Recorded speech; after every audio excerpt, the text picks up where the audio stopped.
It's been really interesting. So many people get upset with me when I talk about nobody cares about your feelings. Because they're like, Gary, there's so much, somebody tweeted today, Gary, there's so much injustice in the world. How can you say that to them? Fuck you. I'm like, yeah, that's cool. You're right. There's injustice. But there's injustice for everybody. Like, meaning like everybody's got a fucking problem. Like, you just don't know it. You just think the person with the Mercedes doesn't have a problem. You don't realize that their husband is beating them or infidelity or their mom hates them. Or there's the utter judgment. So a couple things.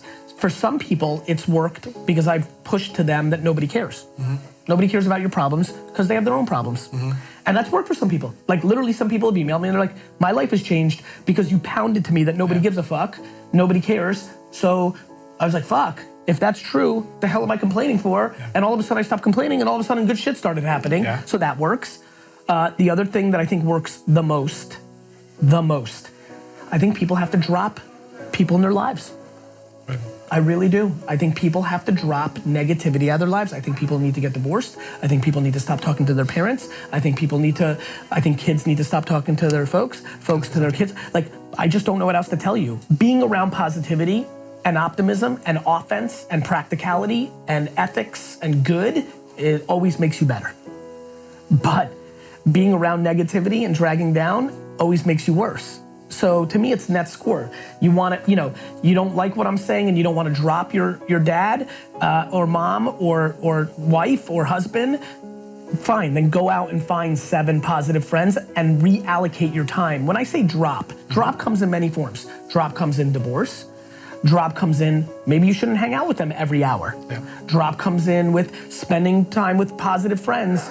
And listen, there's so many cliche things. This is so basic. There's only 33 things, 19 things, 8 things that are happening in life. Negative people latch on to positive people and try to seclude them from the world because that's their energy. Yeah. In work, I see it every day. In life, I see it every day. It's just what it is. So, positive, and look, I can be positive for everybody. My flaw, my vulnerability is I try to take on all emotional responsibility for everybody and everything, and but I have so much to give that it allows me to also control every situation. So like, we all have it, it's all obvious, but look, if you're unhappy, it's because you're spending too much time with unhappy people. And by the way, sometimes you're the unhappy person. And that person ends up lonely. Every time, always, the end. And I love that. I love that bad people end up lonely. Even people that are close to me, I love it. I think it's right. It's how life should be. It's merit, it plays out. Bad can only win for a certain period of time. I genuinely believe that. It's proven. Otherwise humans wouldn't be here.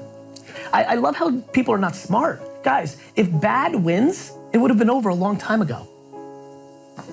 Yeah. Hitler would have won. Correct. Genghis Khan would have won. The Ebola would have wiped us out. Bombs would have been dropped. We've had atomic bombs for 70 years. We have had the ability to wipe out the world for 70 years. Why hasn't it happened? Yeah. Humans are it's what pisses me off about terrorism.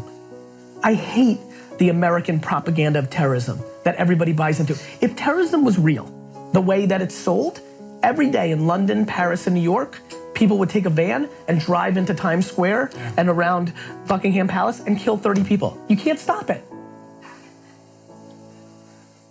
My mom is here. The London, train was searched for security. They keep checking our passport. She doesn't travel light. She says to me, "Oh, I like this. I like it." I was laughing. I'm like, Mom, they're not saving you. Nobody's stopping anything. What's saving you is there's just not that much bad. Yeah. And for the couple that are bad, it's easy to stop them. And occasionally they get lucky. You're far more likely to die because somebody drinks and drives or texts and drives than you are a terrorist fucking killing you. Terrorists are good at branding. That's another conversation. It's the conversation. It's branding. Gary. Guys, fear and negativity is a very easy sale. It's called insurance. You know what kind of good business insurance is? Your house is gonna go on fire, so buy this. It's true. You know how much money is made selling fear? Fear is very easy. So let's focus on positivity. For me, and that's where all the good stuff is happening. That's why it's, fear is a son of a bitch. Negativity is a son of a bitch, but it's only slightly beaten by positivity, and that's why this is all playing out, and it's very basic. But and I want to say this, Yeah. delusion is a big mistake. The reason, and I don't know anything about The Secret, but when The Secret got big, because Oprah put it on, I didn't read it, obviously, because I don't read, but what was interesting to me was there was people that interpreted it as like, if I sit on my couch and I think that I'll get $1 million, that they literally thought that that's how it worked. This is positivity only equaled by practicality. Yes. Practicality is everything. You have to work.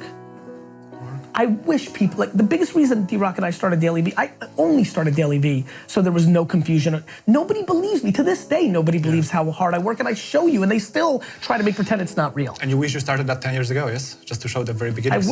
I wish people realize how little, like I wish people saw every day of my 20s on a Saturday was in a liquor store. I wish. Your mom is nodding. I behind the wish camera. people knew. Because it's so easy to point now and say you're lucky or whatever. When you don't know the story, you don't know the story. The biggest reason I don't judge anybody else is because I'm judged so much. The reason people aren't letting themselves get happy is because they value other people's opinions more than they value their happiness. They literally value their parents, their siblings, their best friends, and society's opinion more than their own happiness. Yeah. They value, like you live your life that you value other people's opinions more than being happy. That's fucking crazy. Yeah, when you think about that, truly. That is what the 99% of our world is thinking. People don't get divorces because they're worried about what people think that they got divorced, and like they'll judge. People navigate their life on people's judgment. And what's interesting to me about people is in certain ways they're okay with being judged, and in other ways they're not. In this category, I'm okay, but in that one, I'm not. In business, I'm okay, but in personal life, no. In relationships, I am, but not in marriage. And so if you can get to a place where nowhere, you become unstoppable.